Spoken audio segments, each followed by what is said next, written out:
Comme je l'avais fait pour 2019, je retente ici l'exercice de vous montrer un panorama des principales missions spatiales de cette nouvelle année 2021.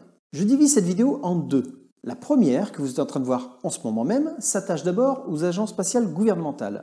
La suivante, que je mettrai en fiche ici, quand elle sera prête, partira du côté des sociétés spatiales privées. Dans cette vidéo, je vais m'attacher au calendrier actuel que je maintiens depuis 2018.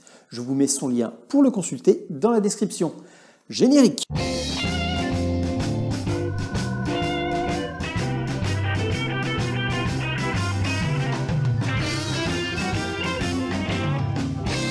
Bonjour, je m'appelle Frédéric Boidron et si vous désirez découvrir le monde de demain avant tout le monde, bienvenue sur cette chaîne. Tous les lundis matin à 9 h, je vous offre votre veille technologique sur un plateau. Nous allons commencer par la CNSA, l'agence spatiale chinoise. En 2020, c'est la Chine qui a fait le plus de lancements de fusées avec 39 tirs. Elle a annoncé qu'elle battrait ce record en 2021.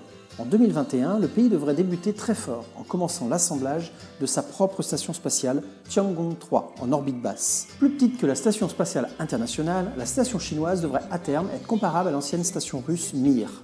Le premier module d'habitation devrait être déployé en orbite dans les prochaines semaines. En mars, un premier équipage devrait décoller à bord de Shenzhou 12 pour s'amarrer à la station. Et le premier cargo, Tianzhou 2, apportant du matériel et des vivres, devrait arriver dans les semaines qui suivront. En juillet 2020, le premier rover martien d'origine chinoise a décollé de la Chine. Mars HX-1 devrait s'insérer en orbite martienne au cours du mois de février. Le rover devrait atterrir sur la planète rouge au mois d'avril. Et si tout se passe bien, la Chine sera le troisième pays à réaliser l'exploit d'atterrir sur Mars après les États-Unis et la Russie. Et ce sera le second pays à y faire rouler un rover après les États-Unis. La Chine prévoit d'envoyer un prototype de mini-centrale solaire en orbite dans l'année. Le but étant de tester la possibilité de produire de l'énergie dans l'espace plutôt que sur Terre pour la renvoyer sur notre planète par micro-ondes ou faisceau laser. Ce prototype est une étude pour des projets à plus long terme. Avec la crise sanitaire, l'Europe a décidé de repousser les premiers vols de son nouveau lanceur, Ariane 6, à 2022. Par contre, son nouveau lanceur plus léger, Vega C, d'origine italienne, devra décoller au début de l'été. Sa première mission sera scientifique, puisqu'elle devrait lancer l'Ares 2, un satellite d'étude du champ gravitationnel de la Terre. Durant l'été, l'Europe devrait faire ses premiers tests de réservoir sur Thémis, un prototype de lanceur réutilisable du projet Ariane Next. Le tout nouveau moteur d'Ariane Next, Prometheus, devrait également faire ses premiers essais. À terme, il devrait permettre de diviser les coûts d'un moteur par 10, tout en gardant ses capacités. Pour plus d'infos sur ces prototypes de lanceurs réutilisables, j'en parle dans ma vidéo En route vers le futur, numéro 9, dont voici l'affiche. Au mois de mars, le spationaute français Thomas Pesquet devrait retourner à bord de la Station spatiale internationale pour la mission Alpha. Il sera le premier Européen à emprunter la capsule Crew Dragon de SpaceX pour faire le voyage. Il devrait rester dans l'ISS jusqu'en décembre prochain. Ariane 5 va connaître une de ses missions les plus importantes de sa carrière, en envoyant le télescope spatial James Webb dans l'espace. Prévu depuis des années, ce télescope devrait remplacer le vénérable mais vieillissant Hubble. Ariane 5 ne va pas se contenter de mettre James Webb en orbite, il va l'emporter jusqu'au point de Lagrange L2 du système Terre-Soleil. Parti en 2018, le satellite d'observation de la planète Mercure Bepi-Colombo devrait effectuer un survol de Vénus en août prochain, puis son premier survol de Mercure en octobre. Mais il ne devrait se stabiliser autour de la planète qu'en décembre 2025. L'agence spatiale indienne ISRO prépare l'avenir en 2021. Elle devrait faire voler pour la première fois son petit lanceur SSLV en mars et en avril. Cette petite fusée pourrait mettre en orbite jusqu'à 500 kg pour un prix relativement bas. Toujours en avril, l'Inde va envoyer pour la première fois sa capsule Gaganyaan dans l'espace. Même si ce premier vol de démonstration n'aura qu'un robot humanoïde en guise de passager, cette capsule pourrait plus tard embarquer jusqu'à 3 astronautes pour des séjours d'une semaine en orbite à partir de 2022. S'ils y arrivent, l'Inde deviendra le 4e pays de l'histoire à y arriver par ses propres moyens, après la Russie, les États-Unis et la Chine. Non, l'Europe ne l'a toujours pas fait et n'en a même pas encore le projet. En juillet 2019, l'Inde avait tenté de poser son premier rover sur la Lune. Malheureusement, ce fut un échec. Et l'Inde va retenter l'aventure et va envoyer de nouveau un rover en direction de la Lune au mois de mars prochain.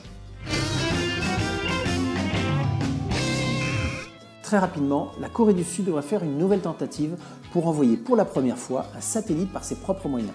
Elle va utiliser son nouveau lanceur national, le KSLV-2, qui entamera son premier vol. Celui-ci peut embarquer jusqu'à 1,5 tonne en orbite, ce qui est très loin d'être négligeable. Le Japon devrait renouveler ses lanceurs en testant sa nouvelle fusée H3 vers le mois d'avril.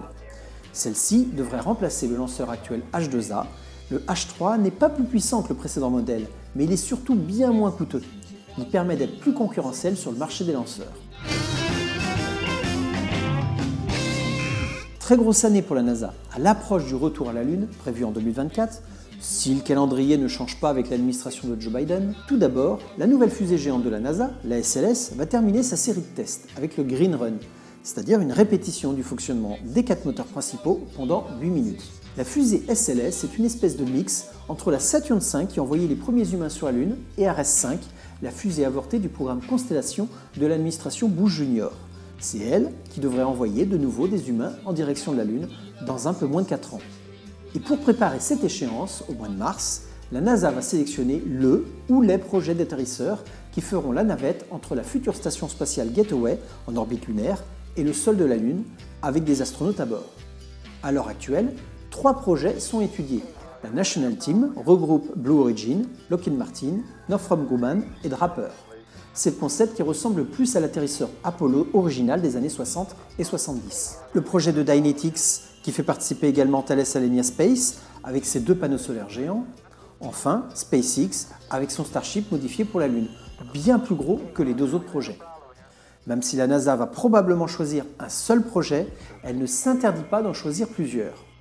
Au mois d'avril, un nanosatellite, Capstone, devrait être déployé sur l'orbite de la future station spatiale Gateway.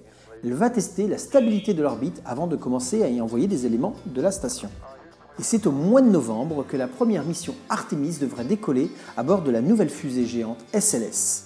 Sans astronautes, elle sera une répétition générale de la mission Artemis 2 qui sera, elle, habitée en 2023. La SLS va donc envoyer la future capsule habitée Orion en direction de la Lune pour une démonstration technique de 25 jours. Elle va frôler notre satellite naturel à une altitude de 100 km, puis reviendra en direction de la Terre avant d'amérir dans l'océan Pacifique. Revenons au mois de février avec l'arrivée du nouveau rover américain Perseverance sur le sol martien. Celui-ci devra épauler Curiosity et partir à la recherche de traces de vie dans d'anciens lits de rivière. Pour la première fois, ce rover sera accompagné d'un petit drone, Ingenuity. Ce petit hélicoptère à double hélice d'1 kg sera le premier engin volant déployé sur une autre planète que la Terre. Il servira surtout à tester le concept en effectuant quelques vols de 90 secondes et jusqu'à 3 mètres de haut. Au début de l'été, c'est la mission DART qui devrait décoller de la Terre.